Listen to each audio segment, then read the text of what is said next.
안녕하세요. 오늘도 인터북입니다. 저는 오늘 글쓰기를 할 때 글의 도입부와 끝맺기에 관한 영상을 준비했습니다.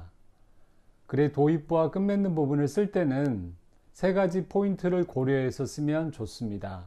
제가 생각하는 세 가지 포인트는 첫째, 초고를 쓰고 나서 첫 문단은 과감하게 버려라. 두 번째, 클리셰의 유혹을 떨쳐내라. 세 번째 포인트는 끝맺는 부분의 시작은 독자에게 불친절해라입니다.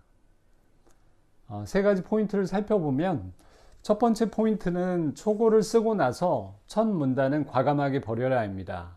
과감하게 버려야 되는 이유는 독자들이 글을 읽을 때 처음 만나는 도입부는 영화의 첫 장면만큼이나 중요합니다. 영화의 첫 장면이 인상적이어야 관람객들은 계속해서 영화에 몰입할 수 있기 때문입니다. 글도 마찬가지로 첫 문장에는 독자의 멱살을 잡고 이야기로 끌고 들어갈 정도의 강한 흡입력과 호기심을 유발하는 내용이 담겨 있어야 하기 때문입니다. 실제로 제가 글쓰기 모임에서 과제를 제출해보면 작가님들은 매번 두 번째나 세 번째 문단부터 시작하는 게 좋겠네요 라고 얘기를 해줍니다. 마치 우리가 쓰는 첫 번째 문단은 한여름 뙤약볕에 달궈질 대로 달궈져 있는 마당에서 우리가 물을 먹기 위해서 수도꼭지를 틀었을 때 그때 그 수도꼭지 안에 고여 있었던 물처럼 미지근하고 텁텁한 맛일 수 있기 때문입니다. 두 번째 포인트는 클리셰의 유혹을 떨쳐내라입니다. 글쓰기에 관심 갖고 계신 분이라면 한 번쯤 프랑스어 클리셰라는 말을 들어본 적이 있을 겁니다. 클리셰를 초록창에서 검색을 해보시면 진부하거나 틀에 박힌 생각 따위를 이르는 말이라고 나옵니다.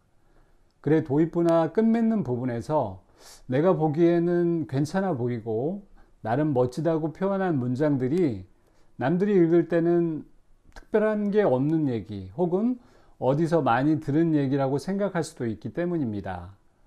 한 번쯤 내가 쓴 글에 의도치 않은 클리셰가 드러나 있지는 않은지 의심해 봐야 합니다. 익숙한 것과 마찬가지로 이솝우화처럼 교훈적이고 도덕적인 마무리로 글을 끝내는 것 또한 클리셰일 수 있습니다. 우리가 어렸을 때 방학 숙제로 한 번쯤 일기를 몰아서 써보셨을 텐데요. 그 끝맺는 부분에 항상 내일은 동생과 싸우지 않고 부모님 말씀도 잘 듣고 공부도 열심히 해야겠다라고 끝내서는 안 되기 때문입니다. 제가 생각하는 세 번째 포인트는 끝맺는 부분의 시작은 독자에게 불친절해라입니다. 왜냐하면 우리가 끝맺음을 암시하는 문장이 글에서 나타나게 되면 그것은 그리지는 힘을 순간적으로 무장해제시키기 때문입니다.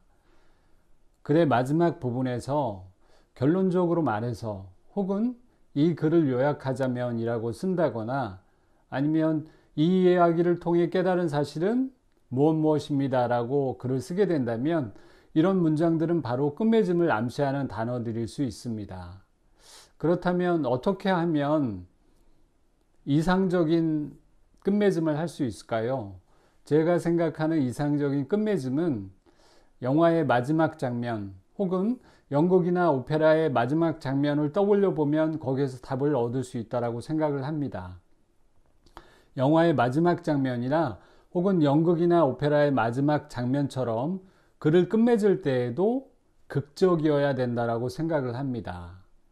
글은 끝맺은 부분에서 추상적이고 지극히 상투적인 문장으로 들려주는 마무리보다는 독자들에게 구체적이고 시각적인 문장으로 보여주는 것이 독자들의 기억에 오래오래 남을 수 있다고 생각합니다.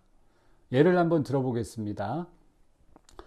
그와 헤어지고 난 후 한동안 나는 그를 잊을 수 없었다. 이렇게 마무리하기보다는 그가 선물해준 머그잔으로 차를 마시거나 그가 즐겨 듣던 노래를 들을 때마다 그는 나에게 다가와 상처받은 손을 내밀고 있었다. 라고 마무리하는 게 훨씬 인상적일 수 있습니다. 오늘은 글의 도입부와 끝맺기에 관한 이야기를 나눠봤습니다.